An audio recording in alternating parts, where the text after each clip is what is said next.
ಜಿಂದಾಬಾದ್. ಕನಿಷ್ಠ ವೇತನ 36,000 ರೂಪಾಯಿ ಜಾರಿಯಾಗಲೇಬೇಕು.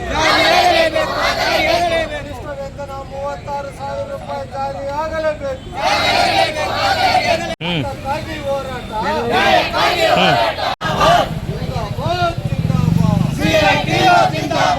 ಗುತ್ತಿಗೆ ಪದ್ಧತಿ ರದ್ದತಿ ಆಗಲೇಬೇಕು. ಎಲ್ಲ ಕಾರ್ಮಿಕರನ್ನು ಕಾಯಂಗೊಳಿಸಿ. ಎಲ್ಲ ಗುತ್ತಿಗೆ ಕಾರ್ಮಿಕರನ್ನು ನಡೆಯುತ್ತಿರುವ ಸಿಐಟಿನ ಹೋರಾಟಕ್ಕೆ, ವೈಜ್ಞಾನಿಕವಾದ ಕನಿಷ್ಠ ವೇತನಕ್ಕಾಗಿ ನಡೆಯುತ್ತಿರುವ ಹೋರಾಟಕ್ಕೆ ಕನಿಷ್ಠ ವೇತನ 36,000 ರೂಪಾಯಿ ಜಾರಿ ಆಗಲೇಬೇಕು. ವೈಜ್ಞಾನಿಕವಾದ ಕನಿಷ್ಠ ವೇತನ 36,000 ರೂಪಾಯಿ ಜಾರಿ ಆಗಲೇಬೇಕು. ಹೊರಗೆ ಹೋರಾಟ. ರಾಜ್ಯಾದ್ಯಂತ ನಡೆಯುತ್ತಿರುವ ಹೋರಾಟಕ್ಕೆ, ರಾಜ್ಯಾದ್ಯಂತ ನಡೆಯುತ್ತಿರುವ ಹೋರಾಟಕ್ಕೆ 36,000 ರೂಪಾಯಿ ಜಾರಿ ಆಗಲೇಬೇಕು.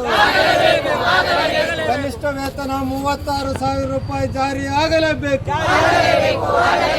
ಕೈ ಬಿಟ್ಟಿರುವ ಉದ್ಯಮಗಳನ್ನು ಸೇರಿಸಿಕೊಳ್ಳಬೇಕು.